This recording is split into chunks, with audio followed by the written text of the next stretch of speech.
Estamos celebrando esta fiesta de la presentación del niño Jesús en el templo, y a la luz de esta celebración celebramos la Jornada Mundial por la Vida Consagrada. Todos, en efecto, somos consagrados por el bautismo. Algo que es consagrado es algo que es tomado de un lugar para ser ubicado en otro, algo que es separado de lo común para que sea ubicado en otro lugar.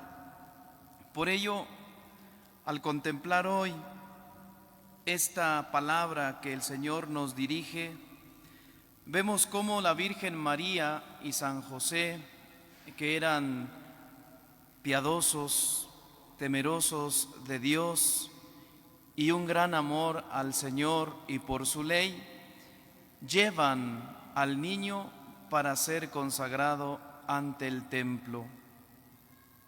Y esta fiesta nos enseña que también nosotros estamos llamados a vivir toda nuestra vida sabiendo que el Señor nos ha consagrado, sabiendo que el Señor tiene gran aprecio por cada uno de nosotros.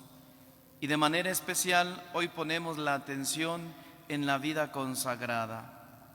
En todo el mundo hay muchas congregaciones, es muy rica la vida consagrada y es un gran don para la Iglesia, porque en primer lugar no debemos olvidarnos que la vida consagrada es el pulmón de la Iglesia, la que le da oxígeno, el oxígeno del Espíritu Santo.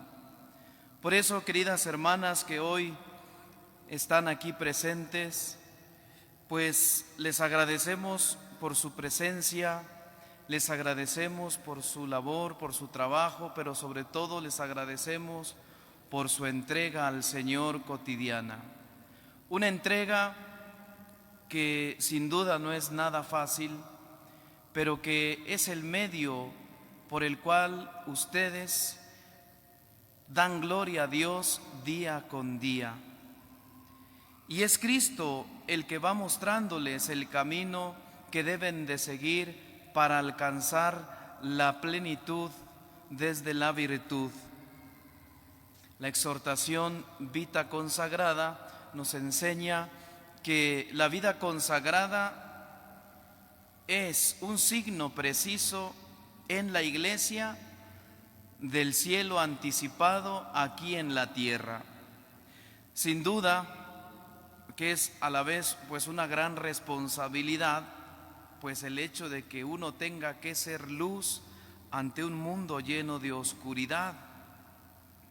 Pero también sabemos que contamos con la gracia de Dios para poder responder a lo que el Señor nos pide, porque no es que respondamos a Dios por nuestros propios méritos, sino que cuando Dios nos llama para cualquier vocación, nos capacita para poder responder eficazmente a ello que nos está pidiendo. No solamente en la vida consagrada, también en la vida matrimonial, también en la soltería. Dios nos da los medios necesarios para poder responder y hacer su voluntad. Por ello, ustedes que de manera especial están llamadas en este caso, a vivir en esa alegría y en el gozo del Señor por medio de los consejos evangélicos, pues es importante recordar, reconocer que el primero de los consejos evangélicos, ¿cuál será? Porque siempre uno entra en este dilema, si primero hay que ser pobre, si después hay que ser castos, si después hay que ser obedientes o no sé qué.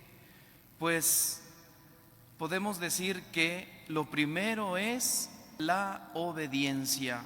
El obediente va a obedecer a Dios en todo. Recordemos que en el Génesis el pecado entró por la desobediencia, o mejor dicho, el primer pecado de la humanidad fue la desobediencia a Dios.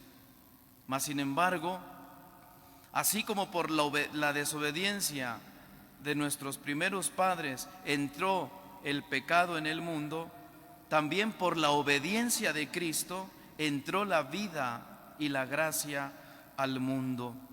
Por ello, cada vez que nosotros vamos viviendo todos los días o tratando de vivir estos consejos evangélicos de pobreza, castidad y obediencia, debemos de recordar pues que lo hacemos o los vivimos imitando a Cristo, porque el primero que fue pobre, casto y obediente fue el Señor.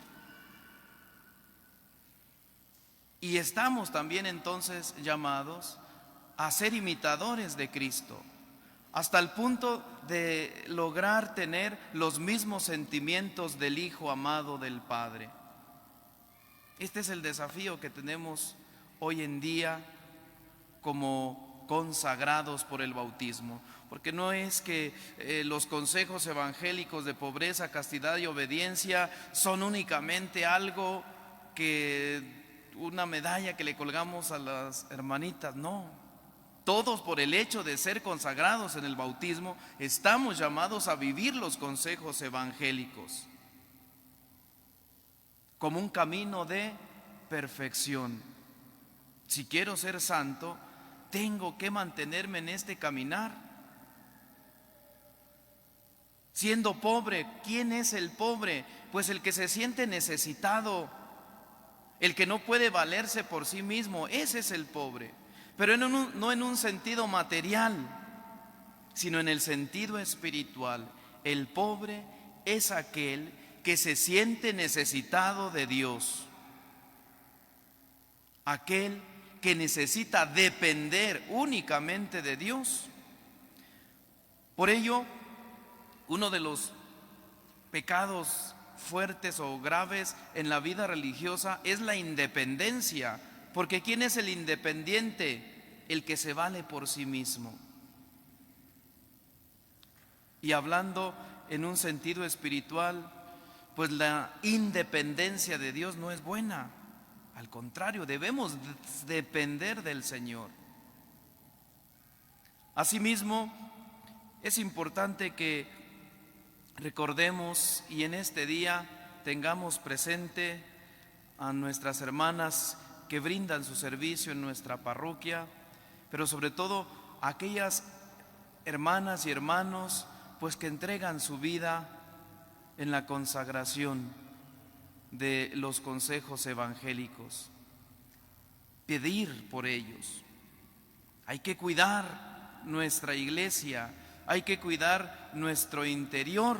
Una persona que ya le fallan los pulmones es una persona que tiene contados sus días o que está en mayor riesgo de morir. ¿Por qué? Y porque si el corazón es muy importante, lo son también los pulmones. Y de esta manera, si la vida consagrada es el pulmón de la iglesia o los pulmones de la iglesia que la oxigenan, entonces es una obligación de todos los bautizados, de todos nosotros, de orar por la vida consagrada, de orar por la vida religiosa, para que puedan tener disposición, para que puedan tener docilidad al Espíritu Santo y puedan así glorificar a Dios y poder ser ese germen del reino en medio nuestro. Pero si vivimos olvidados, como la monjita está allá encerrada, pues las monjitas allá en su convento y ya, y no aportamos espiritualmente o materialmente para que puedan vivir su vida en plenitud, y entonces también estamos en una grave falta, porque tanto peca el que mata la vaca como el que le agarra la pata, decimos, ¿verdad? Entonces todos tenemos la obligación de rezar unos por otros.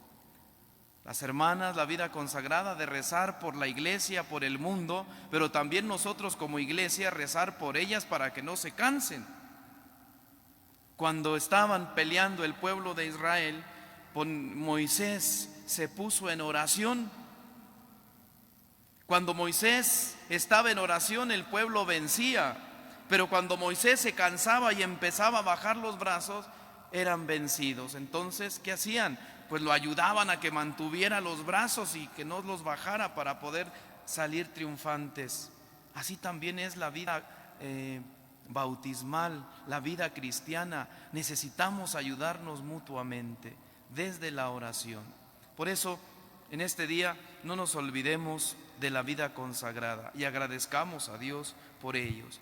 Y también, pues, que la promovamos. Hoy se requiere y se necesita de corazones dispuestos a responder al llamado de Dios, específicamente en la vida consagrada. No podemos decir que en estos tiempos ya no hay vocaciones. Claro que las hay. Hay muchas vocaciones, porque en primer lugar no es una cuestión personal o humana, sino que el llamado y la vocación es un don que nos viene de Dios. Y Dios es generoso siempre y todos los días de la historia va a llamar para consagrarse. Ciertamente estamos en tiempos difíciles donde ya cada vez más nos cuesta responder al llamado, a la vocación que sea. Porque ciertamente ya andamos todos distraídos y abrumados. Y requiere, sí, que la respuesta, pues la persona para que pueda responder al llamado que Dios le hace y se someta a una especie de purificación, de sacarse todo aquello que se le pega en el mundo a uno, para poder estar con una mente amplia, tranquila, dispuesta a responder a lo que Dios nos pida. Que el Señor pues derrame en este día sobre ustedes la gracia que más estén necesitando, la docilidad al Santo Espíritu para que puedan vivir en plenitud su vida consagrada, de saberse como un don, de descubrir la vocación realmente como un don que Dios me da para ponerlo al servicio. Porque si decimos que en el ejercicio diario del ministerio el sacerdote se santifica, podemos decir también que en la vivencia diaria de su consagración, las hermanas, la vida consagrada en general, va a alcanzar su plenitud y santificación también. Que el Señor les bendiga abundantemente, que así sea.